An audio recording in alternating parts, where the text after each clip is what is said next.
I think so. That's amazing. Well, hello, everybody. How are you?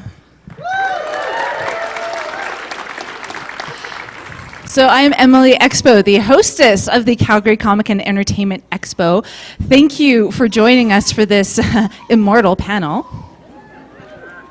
I would love to say that there can be only one, but we've got two very special guests today. Please welcome Mr. Jim Burns and Mr. Adrian Paul.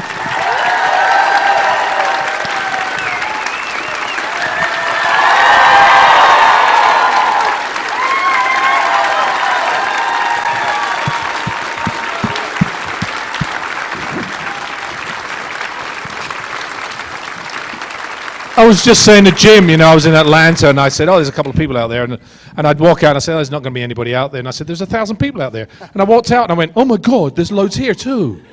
And he's so shy. Thank you for joining us, guys. Thank you. This is a tremendous honor because I think for a lot of people in this room, Highlander was a big part of what we grew up with, and I owe the franchise a big thank you for introducing me to Queen. We do what we can. Where's my money? You see, this is what I had to put up with. So have you guys done many of these together, or is this not together? We've done not for a while. I mean, back in the day yeah. when the show was still on and still in production, we did a few of these. But it's been, I don't know. I haven't seen you. Well, last time I saw you was in Paris and in the jail. Yeah, well, yeah. Thanks for getting me out. Excellent. So, I mean, it's been a while since Highlander has been off the air, and clearly it's had a really big impact on people. So what was it like for you guys back then? People coming up to you, they're recognizing you, they're telling you that they're really into the show and everything. Like, really, like, what kind of impact did that have on you at that time? Well, it was tremendous. I mean, just the opportunity to do the show. I mean, when I signed on to do the show, I was promised 4 episodes, and we got to know each other over 5 years.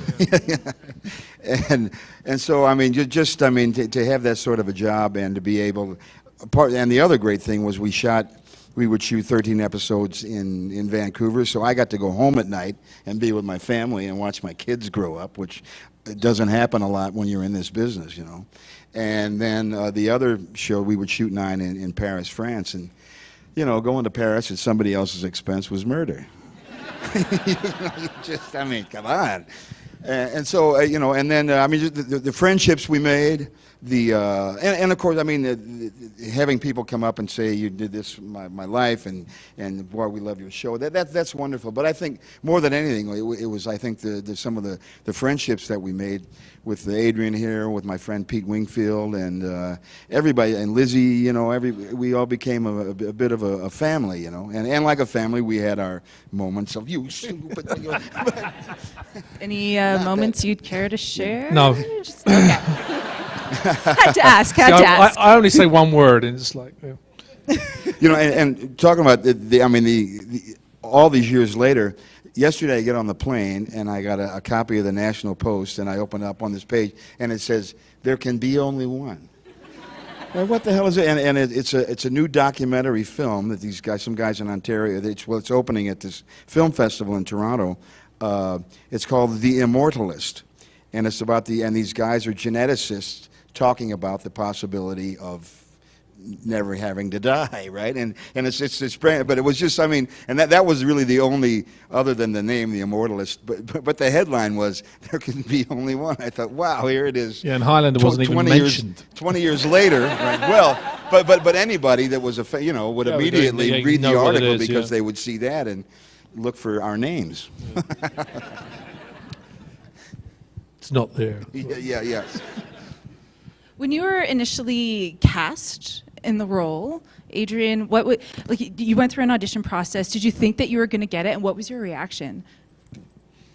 Well, I was actually the first person they ever saw for the role, and it was in a hotel in Los Angeles, and I walked in the room, and there was the casting director and Bill Panzer, who was the executive producer, and Marla Ginsburg and another producer, and and we had no problem.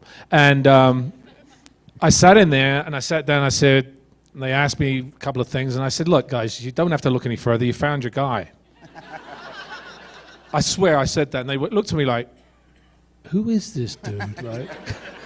And but I truly believed I was going to do this show because I'd seen a Highlander post, a Highlander 2, that most people didn't even know existed, and to this day they still did say it never existed. But I saw it and I went, "There's something about that. I'm going to be doing something with this." I knew it, and then literally like a month or two later, I got this call to meet with them, and I sat there and I loved the first film. I thought it was. I just found the spirituality and stuff in it was amazing. I don't think the rest of it, the films, had done justice to that. And I thought a series could really do that. So I then went through an audition process, which was another 3 months of going through a reading, a screen test, then waiting, and it was between me and one other actor, and my agent went, "It's been 2.5, 3 weeks now after you did the audition or the screen test. I'm going on vacation because you didn't get it." And so I'm like, great. And I remember standing in a gym, and I was working out in a gym, not gym. Yeah. Okay. And I looked across the street and I saw a Mercedes parked across there, and I'm working out, and I'm like, "Oh man!" And the guy, my trainer, goes, "What?" I said, "You see that car over there?" I said, "If I'd gotten this series, I probably could have been able to afford one of those." And I literally got home, and my wife came through the door. She says, "You got it!" And I went, "What?" Because I'd forgotten all about it. I said, "What?" She said, "You got the series?" I went, "Wow!" And I was leaving. That was on the Thursday afternoon, and I was leaving Sunday to start shooting Monday. And luckily, Christophe Lambert was going to be joining us in the first episode, which was lucky because it gave me an extra week to spend a little time with the role and do the sword fights and all that stuff. Because and then they changed the name. I was supposed to be Connor McLeod, which I did not want to do. Wrong choice. It was, and it was. I was so glad that it actually became Connor. I mean Duncan. Yeah. I was like second guessing myself there. I was like, wait a minute. Okay. Yeah. So, Jim, throughout this series, we see, obviously, you have the blues bar in there, and we get to see you playing your music once in a while. Uh-huh. Was that something you wanted to work into, or were they like, "There's an amazing talent here, we need to work it in"? Well, yeah. Some, when I first, we were talking about this last night, actually. Yeah, we were talking about it. But my audition for the show was I had drinks with Bill Panzer. That was natural, yeah. And then once again, it was like 2 days before I was going to shoot, and of course the show had been on for a year at that point, so I had an idea of what was going on. But we, got on the show, and originally my character was named Ian Dawson, and we decided that I'm not an Ian, I'm a Joe, okay? Just so more, and so we sort of, the original concept, he'd been a bit more continental or whatever, but I came in as an American, and that's so we went with that. And during the first season, we did this, we did that, and everybody started, on the weekends I'd be playing at the Yale or someplace, and people would come down to see the show. And as Adrian was saying one night, there was, Bill was down there and some of the people from the show, and well, this guy can really play. Maybe we should do something with this. And they were, no, how can we do that? So anyway, but after that, the second season, when we got into the third season, all of a sudden, Joe had gotten out of the used book business and and decided that he had I'm tired of that museum stuff, so I'm opening. What I really love is the blues, so I opened this bar. But and then of course, as we were talking about last night, it was Bill Panzer's idea, right? That's the trick. If you're in the business, you gotta convince the producer that it's his idea, right? I did that every week. I'm not joking, actually. Yeah. I was the writer. I mean, every week I was working on the Sure, scripts, yeah. every show. So I'm working on a show and I'm working on the next show, and I'd have to find a way to convince the writer that it was their idea to come up with what I wanted them to do.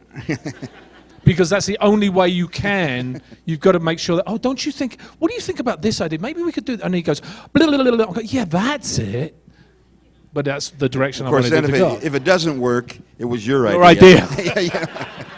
And if it does work, well, boy, wasn't that a great idea I had? Actually, the same thing when I did the series Wise Guy, almost the same thing happened. I eventually late in the second season, I pulled out a guitar and started singing, and it was the same kind of thing. And it was we had to convince them, and it was Ken Wall and John Banks that convinced the producer, convinced Steve Cannell, that we should get Jim to play some music on the show. And once again, it was the same thing. And didn't I have a great idea? You sure did. Do you want to bring him up here? It's all right, I've got one like that. About that age, about a year? About a year old? In a week. Oh, happy birthday. Happy birthday in a week. I've got a rat that runs around. He's about 21 months old and destroys everything. Sounds about right. He's a boy. Yeah. One of the things I love most about the show is actually the costumes. The period costumes are phenomenal. Was there a specific costume that they put you in that was unbearably uncomfortable that you can recall? Several, probably. I've got jock itch. Did I say that? Yeah. I mean, some of them were, more difficult than others. The tight breeches, you're like, I've got to do a sword fight in this, and I can't bend over, But the one I think the most uncomfortable I ever was actually when we went up to Scotland and we did the initial scenes for the Homeland episode, which was the beginning of season 4. We did all the exterior stuff. It was for the title sequences and that, and I was doing a shot in the past. So I had the long hair. I had this huge friggin' huge fur thing on, cape. Wearing a bear. Wearing a bear, yeah. And it started pouring rain. And what was uncomfortable about that wasn't too bad. It kept you warm. You're like, oh, I'm kind of warm in this. But when we've done I had a helicopter coming across like this. I was supposed to it was supposed to come over the horse and come around this way. And I'd said to the trainer, I said, oh, I hope he's okay with helicopters. And he goes, oh, hey, so am I. Didn't exactly instill a lot of confidence in me at the beginning. And so the helicopter went round. First of all, it was fine. Second time round, the horse spooked, flew off, lost the stirrups, nearly ended up in the river, held him back. That was okay. Did this 3 times, went back to because we had to walk all the way round up the path and all the way back on the road, and then where we'd taken base camp, and get back there. And they looked at us, and I said, did you get it? And he goes, we got water in the camera. I don't think we did. So we went all the way back again. Now it's still raining, right? So this fur and this thing is getting heavier and heavier and heavier. And I go all the way back, and I did it 3 more times. And then coming back, because it was raining, somebody said, oh, here's an umbrella. So I'm on a horse, in furs, in here, with an umbrella that has a broken flap here. And suddenly, the wind comes up. I went, I better take that down. Just as I did that, the horse went.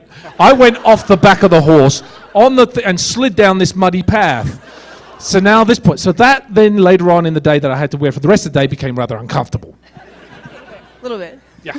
And and what happened after, and then that was we did those the wide shots there, but then we had to go back at the beginning of the next season, and it was summertime when we were in Vancouver, and we had to do those close-ups for those the dialogue pieces, right?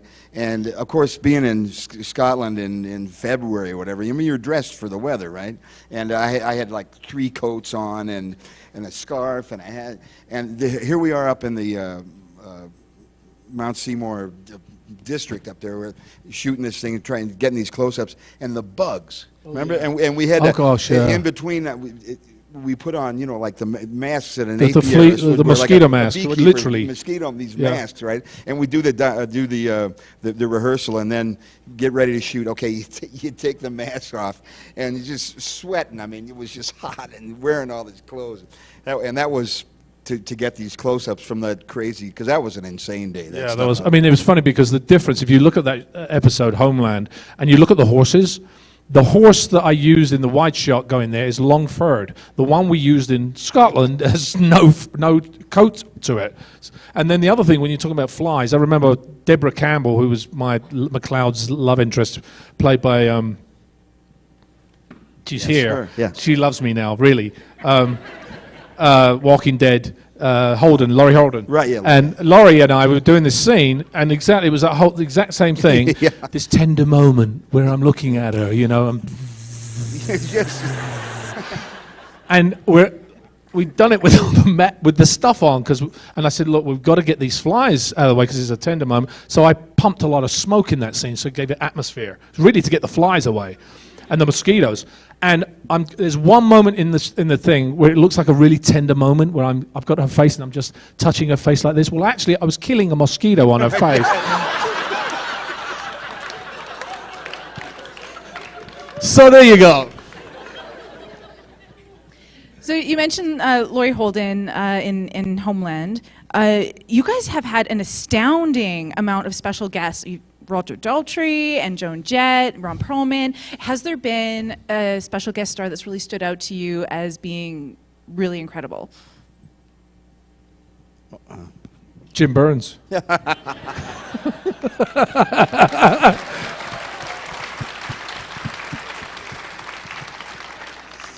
Yeah, you know, when I think of some of the people I've worked with over the years, we're really going back to was on Wise Guy. There was a fella, and you wouldn't even know him.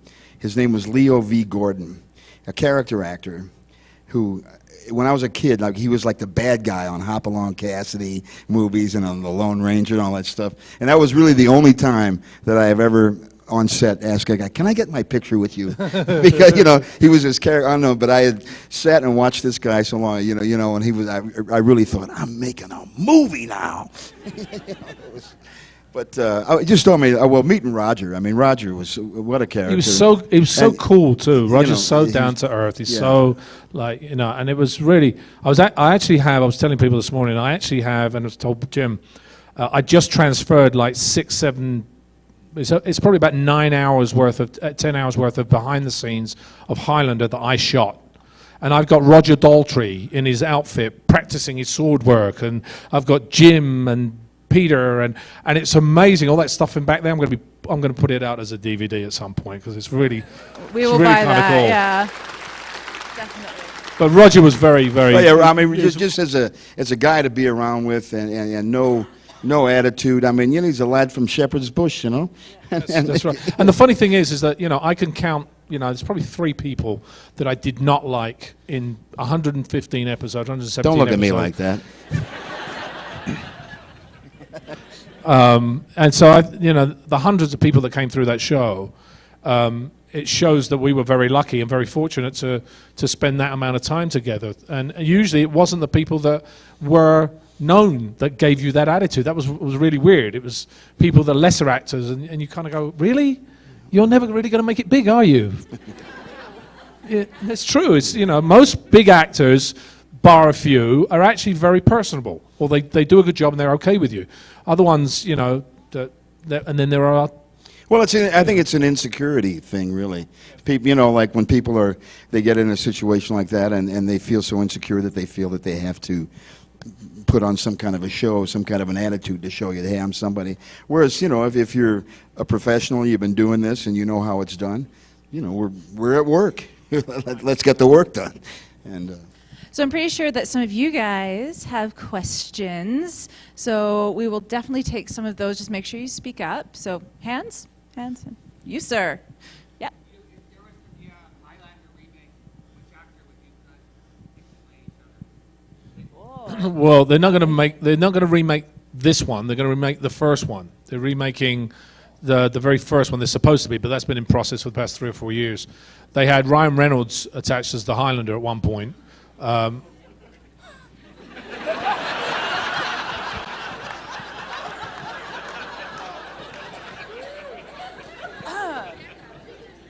didn't say anything. And now he's away from the project. They have a new director.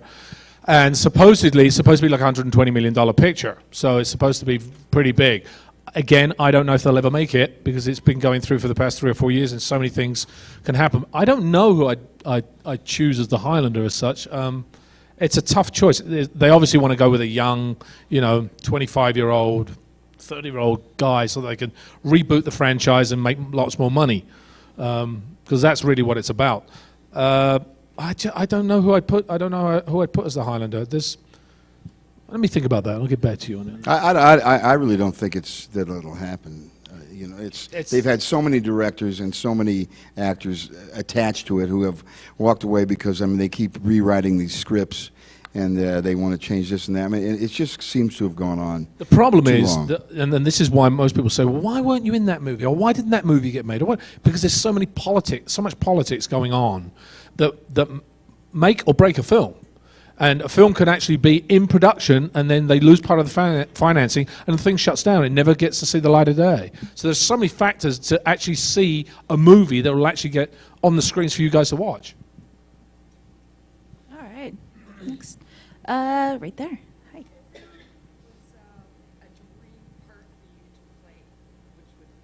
A dream part for me to play? When I was, let me prefix this. When I was younger, James Bond would have been fun.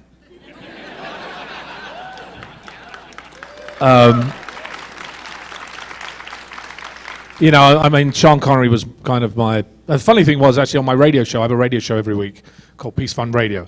I had Sir Roger Moore on there this week. So I was talking to Sir Roger this morning. So it was funny that you came to bring that up. But so that would have been the one. But to me, I think it's the dream roles happen when they're put in front of you. Sometimes you really want to play a role, but it's about who you work with and what the material is. And if somebody had said to me, "Do you think you play this guy Duncan MacLeod?" I would be like, "Who?" But to a point, that has been a dream role for me because it was 5-6 years of meeting amazing people, playing a character that changed every week. So that as an actor, you're like, wow, you're not sitting there every week doing a procedural show where you're playing the same character and just running through what happens in the actual episode. So, yeah, it changes. I think that's one of the great things about the show was that the time, the fact that you could go back, all of a sudden it could be 400 years ago, or it could be 200 years ago, or it could be last week, but there was that constant shift of change. And the various the perspectives that gave you on the central truth of the show was, I think, one of the really neatest things about it. I've talked to David Abramowitz about that on a number of occasions.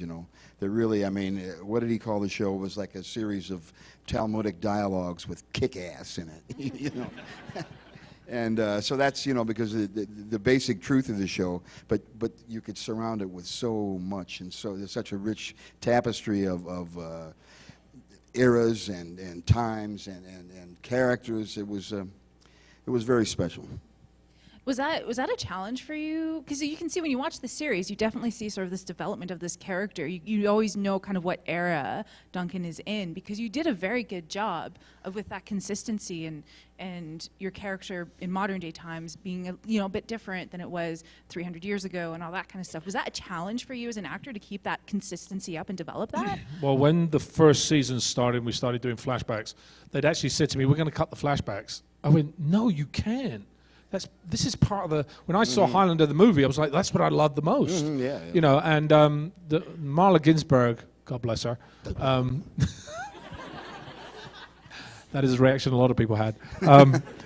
She said to me, we were shooting in Paris. We were doing the circus one. We actually introduced Elizabeth Grayson into it. Was it the Lion, whatever it was? Eye of the Tiger. And she called me up. She said, "Adrian," she said, "you got to stop the Scottish accent."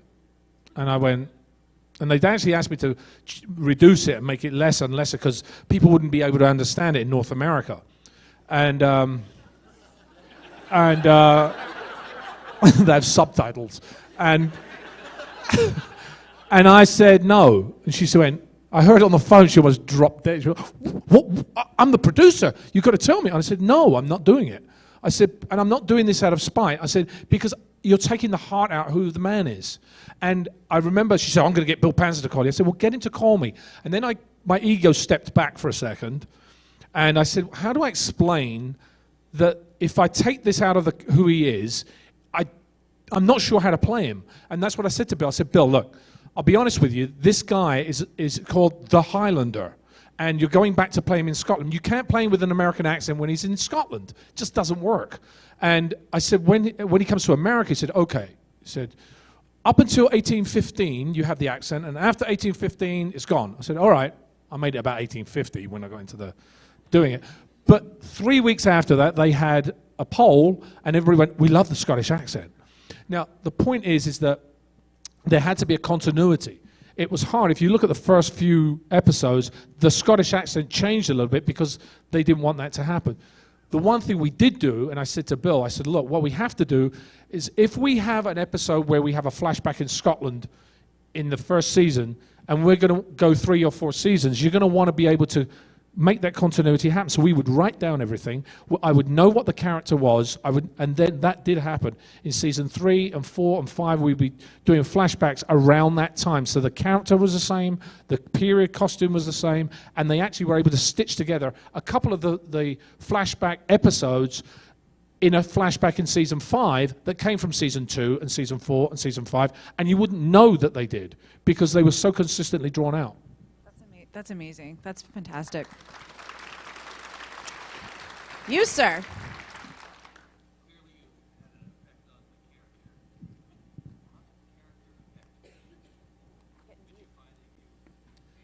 Question is, the character, I obviously had an effect on the character, and did the character change me?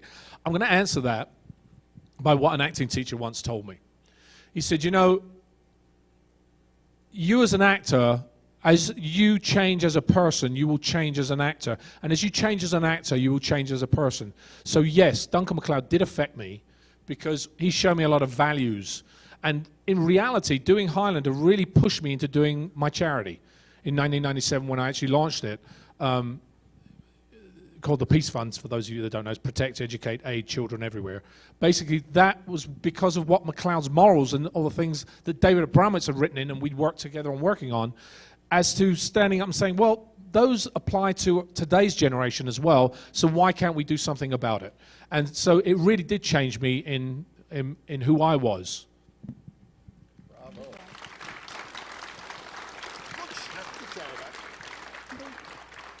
Right there in the corner.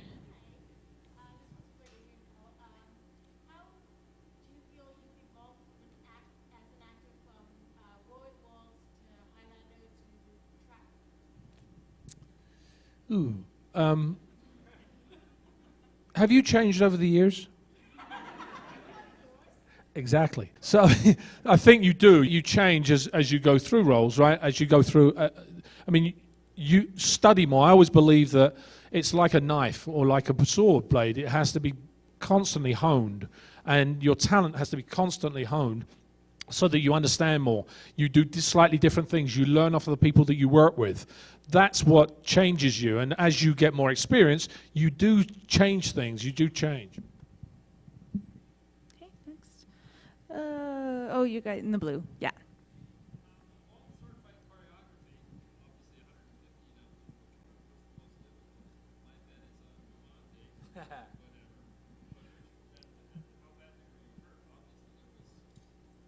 Okay, how long you got?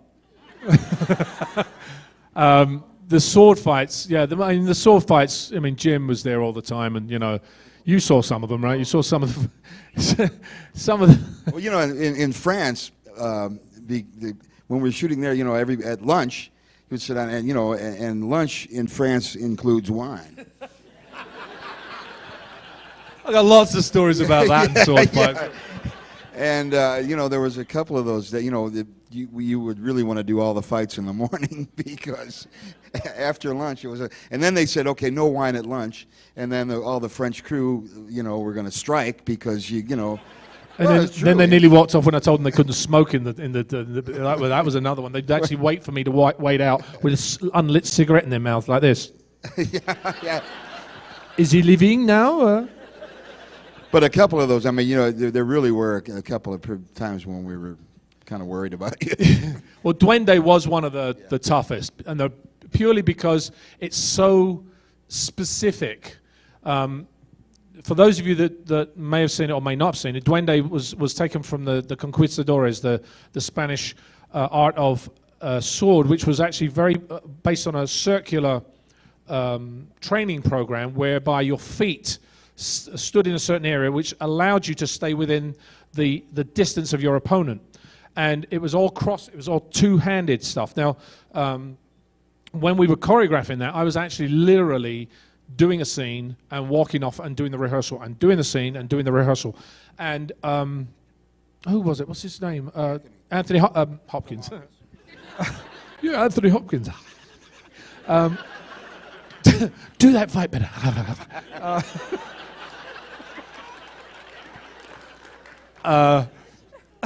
With a lovely Cabernet. You said wine? Yeah, I mean, Anthony was he practiced a lot, and I kept practicing with him, and then the day we did it, because we trained, in a circle and we did stuff. The day we did it in outside, and it started to rain, which then caused the surface to slip. And I remember he went down once.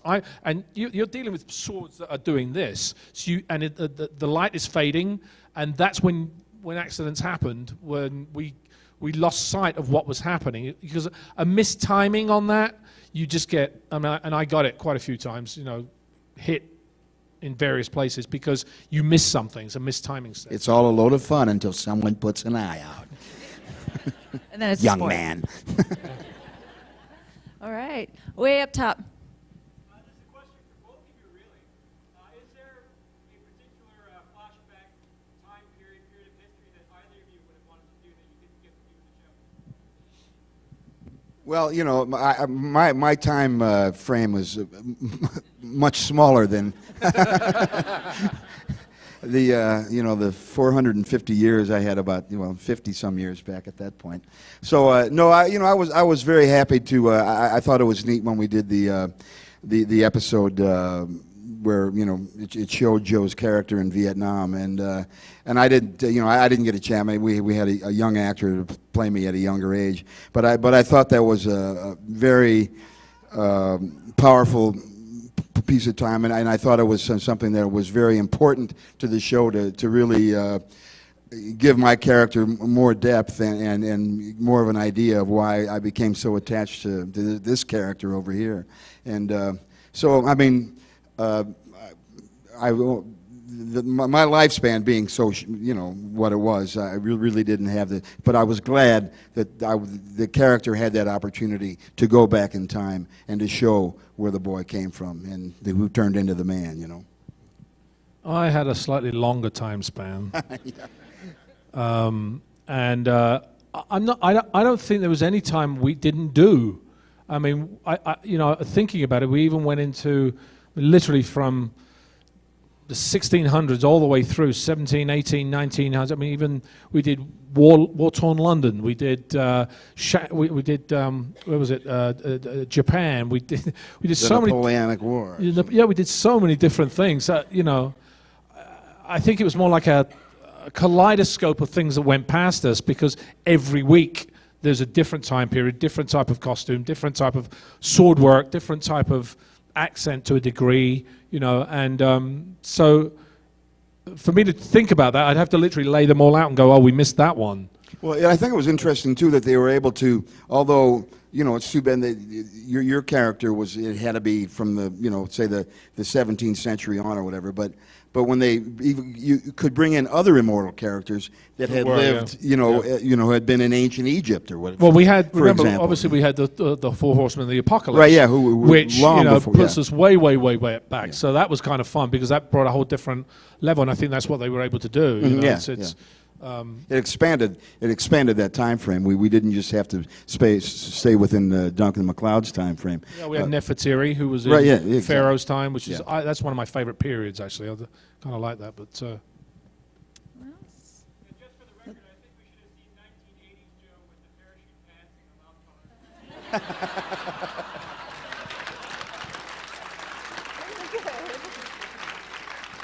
He's still got those in his closet, I think. All right, who else? Yes, sir. Were there any episodes in particular where it was difficult to maintain your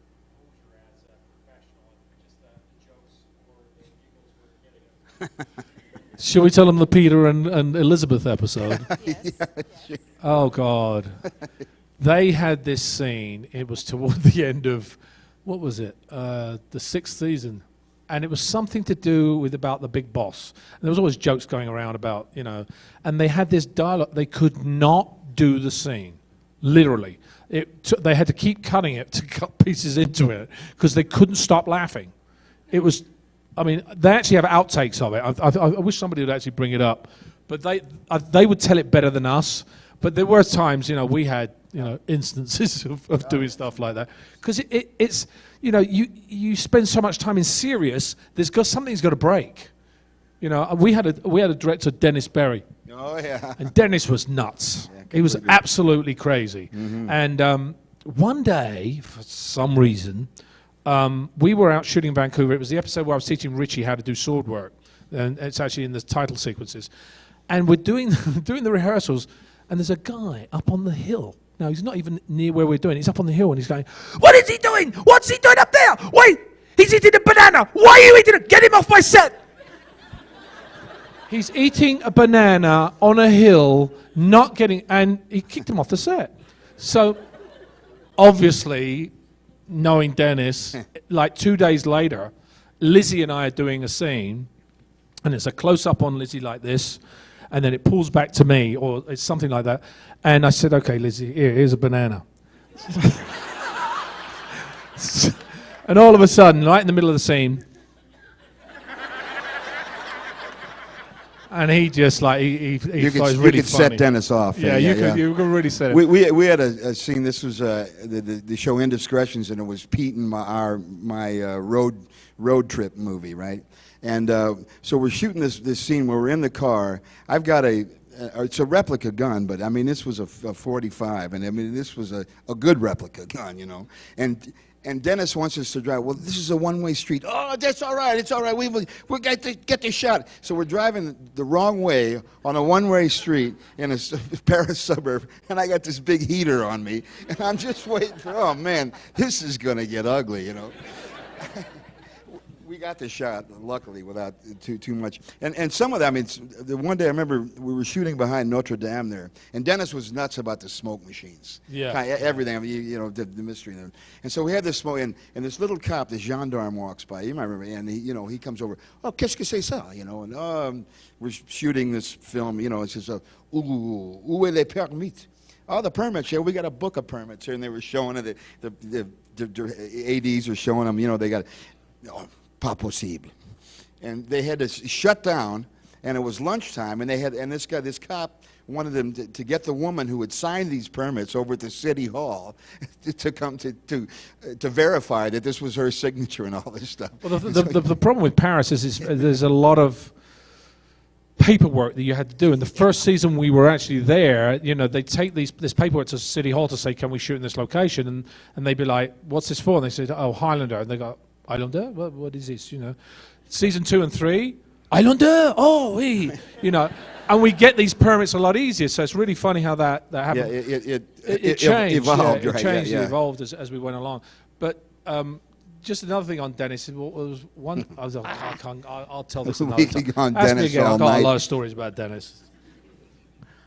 All right, we got time for a couple more questions. So, right there. Yeah. You had your hand up, and now you're looking away. Right there. I'm pointing at you. Yes. You had your hand up. Yeah. You did. Yes. Are you okay? Are you okay?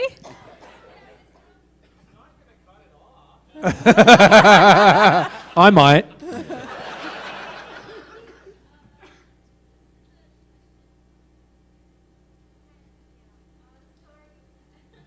You're on the spot now, aren't you? You're really on the spot.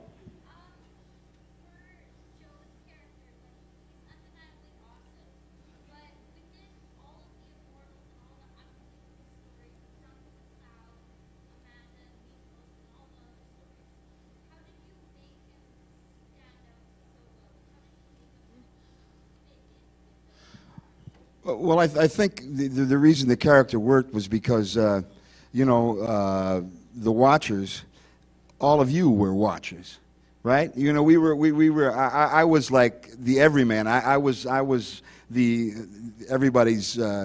You know, I was the stand-in. I was you in the show. I was the guy that with the ordinary life that was witnessing extraordinary circumstances and extraordinary events, and that was, I think, what really made the character work. It was that I was a surrogate for each one of you, because we were all the Watchers, were we not? You know, and I think that's really what made the character work.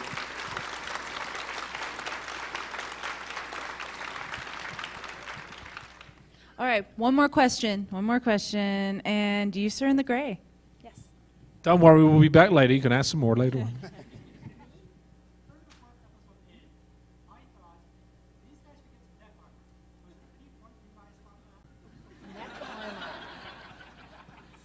It wouldn't have been a series at that point, would there? Like, smart idea, really, but, you know, I think the writer went, no, we can't really have that. I mean, I don't know, neck armor, walk around like this all day like that. Be like one of those Zulu tribes, you know. That was pretty quick. We'll have one more question. Up top, yeah.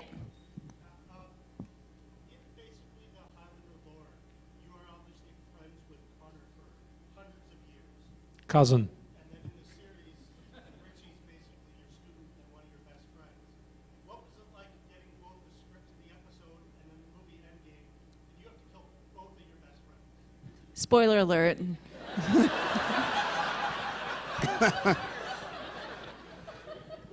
At this point, or is it like 15 years later? I think everybody's seen it, or, you know, if you haven't, tough. I mean, you know, the thing with Stan, it was Stan. You know, as Jim said earlier on, we became kind of friends, and knowing Highlander, the fact of anything could happen, I got to the point around about the fifth season. I'd said to them, look, we've got to stir it up again. We've got to do something. And they said, well, we're going to kill off one of the characters. And when I found it was Stan, it was kind of like, oh, you really? You know, it's kind of tough. Doing it was even harder. But the funny thing was, when we shot that episode, I'd been cut so many times. I'd smacked on the head and whatever. And I'm doing the rehearsals with Stan, and he smacked me on the top of the head. And I went off at him because I'm like, what the? Yeah. But that was probably more from the tension of knowing that I was about to kill him for real in the show.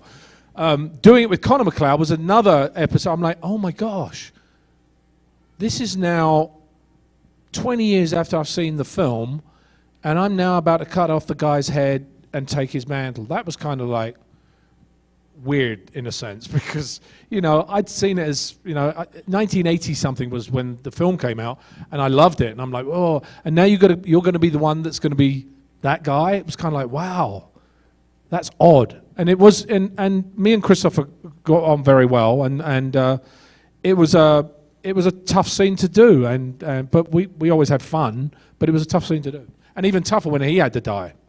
Oh, did you know that? Spoiler. It was all a bad dream. Gentlemen, thank you so much for joining us today. Thank you. Applause.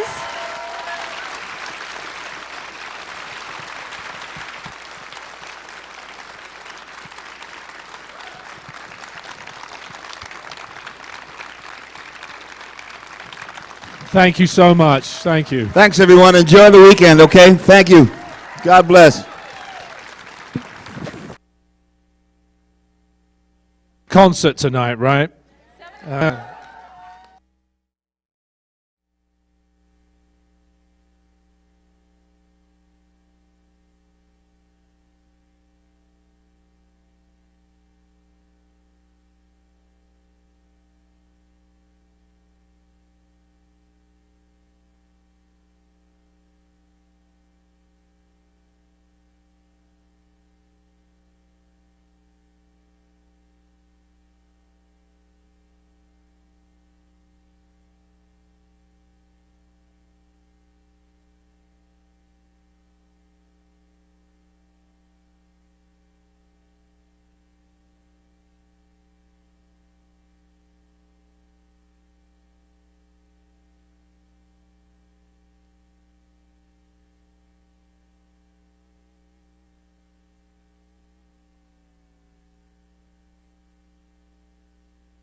Ladies and gentlemen, welcome to the Calgary Comic and Entertainment Expo. We would like to take this moment to remind you to please ensure that all cell phones and recording devices are turned off.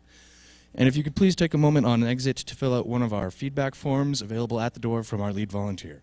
Please enjoy the panel.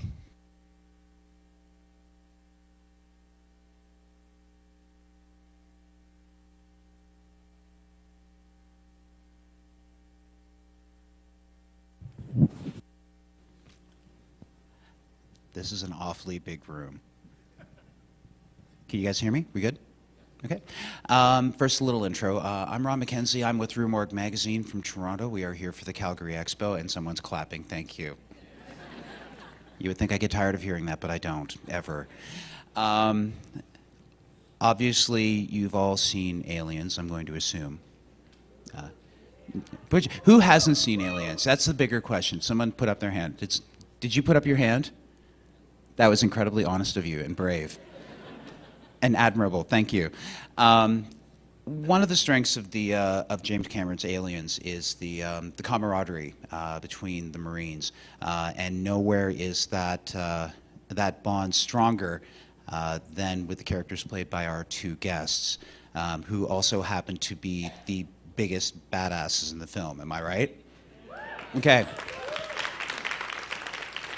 I was actually waiting for someone to say, no, you're wrong. So it's with great personal pleasure that I would like to bring to the stage Jeanette Goldstein and Mark Ralston.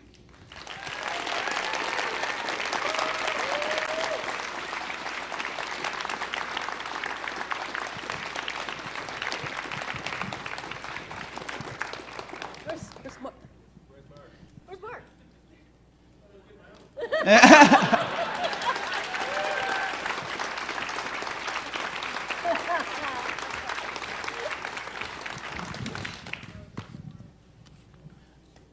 So hey guys, what's up? Doing great. Excellent. Well, I guess we should probably start off with probably one of the basic questions, I guess, which would be, how did you guys get involved with the film? Like, do you have any stories about the casting process and how you got in? Yeah? Let me go first? Well, I actually, this was my first film, first on-camera film, and I was living